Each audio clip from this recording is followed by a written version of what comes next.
Hey everyone, this is Daniel Litwin, the voice of B2B, coming at you from MarketScale's home studio for a Flintco video stream.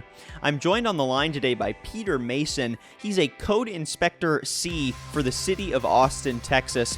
And we're going to be breaking down how some of these compliance work codes on construction sites have been changing during the COVID-19 pandemic by getting more information on what Pete does and how his work is changing day to day. Pete, how you doing? I'm pretty good. How about yourself?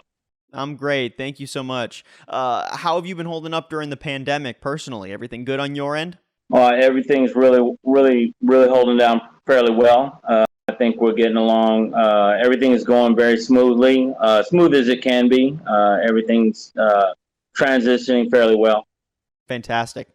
All right. Well, Pete, let's start by, could you give our audience just a quick elevator pitch on the work you do? Classify it for us a little bit. Break down what your day-to-day looks like. Well, usually with the Austin Code, basically my department is STRs, which is short-term rentals. And what we do is oversee the licensing of the short-term rentals here in Austin, Texas, which is probably about 10,000. And each one of those have to be licensed, and that's for the safety of the public. And that's usually what we're doing. Now, other code enforcement officers that are on the team, but in other divisions, well, we'll look at other things like construction sites or homes that are being built. And normally going on these construction sites, we're looking at whether a wall should be built or where a driveway should be or whether or not the roof is sturdy enough or whether or not the work permits are actually legit. And so we're kind of safeguarding the public to make sure these things are done accurately and correct. And so that's changed drastically since this epidemic has started. Yeah.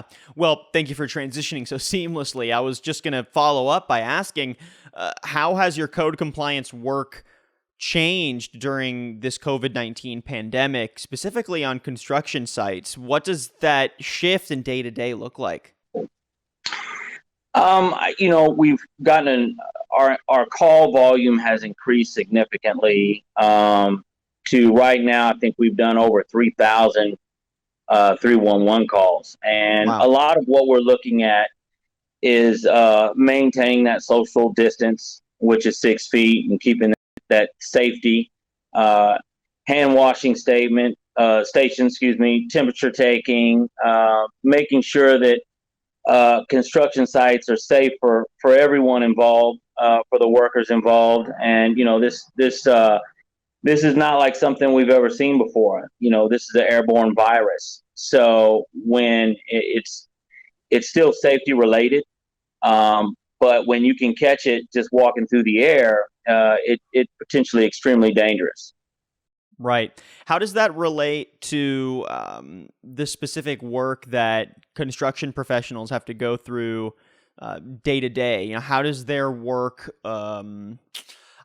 put them at a unique risk for contracting the virus? And we'll get into responses to those risks here in a second as well. Well, for construction workers, they work a lot of times. Have to work in close proximity to each other because of the things they do. It's very tough, labor-intensive work sometimes. And not only that, but you're working with a lot of steel. Steel, as you know, per the CDC, can carry this virus for up to 15 days. It also, most construction sites have numerous construction workers because it takes so many to do such a vast job. And so being that it takes so many under close quarters, and that in itself, with this type of pandemic, it's airborne, is critically dangerous. So we're just trying to eliminate that as much as possible and still, keep construction going on as we can. You mentioned some of Flintco's best practices that they're employing on site for their construction professionals. What are the other best practices beyond just Flintco's that you're recommending and you're seeing from construction professionals on site? How are they tangibly making sure that their workers are protected from the virus? And what are some of the specific use cases that you see for these best practices in action?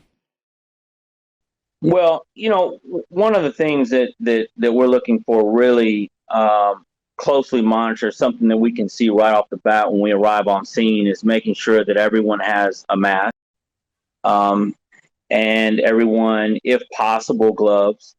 But we also like to see that there are eye wash stations and stations to clean hands.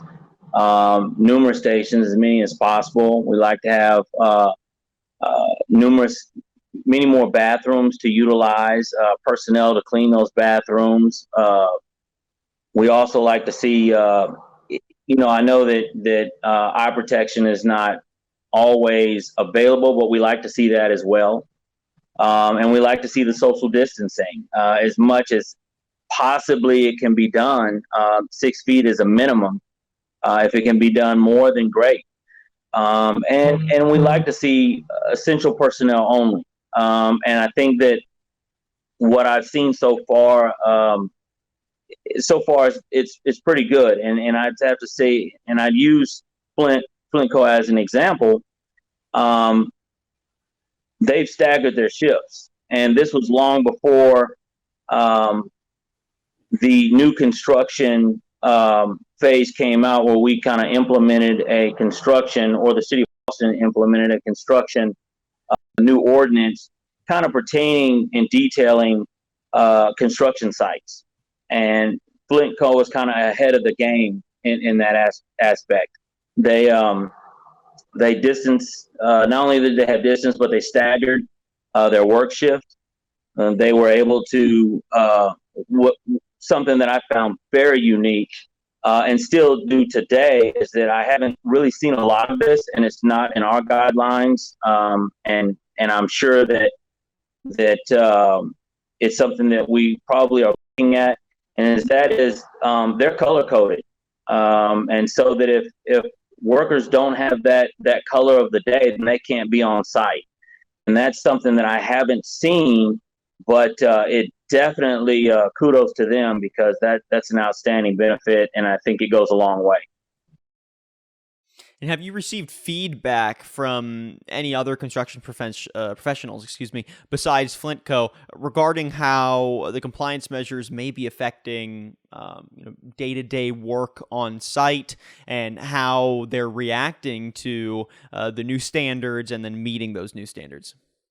I you know I couldn't, they haven't given me that type of feedback. They may Sure. be reaching out to my upper echelon for that, to my senior personnel with those opinions. I haven't really had that. I've had pretty good feedback so far as safety wise. I think they agree that it's the best practice.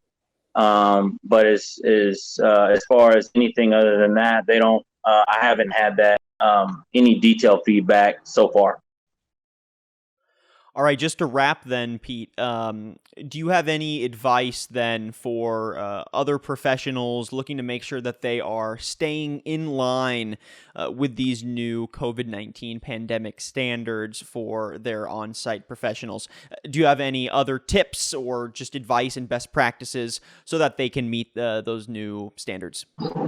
I think the only advice that I could possibly give is follow the CDC guidelines.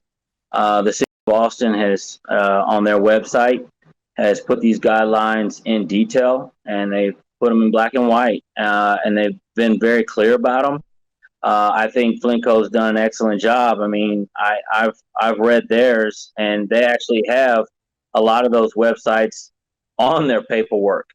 So I think following the city of Austin's guidelines, following the state, the governor's request, the mayor's request to follow these guidelines. I think if they just stay within those, then we'll come out all right, and I think they'll be okay. All right, Pete Mason, Code Inspector C for the city of Austin, Texas. Thank you so much for joining us on this Flintco video stream. Looking forward to seeing how these standards continue to benefit and protect construction professionals during this uncertain time. But yeah, Pete Mason, thank you so much for your time. Thank you. Be careful out there. Will do. You too.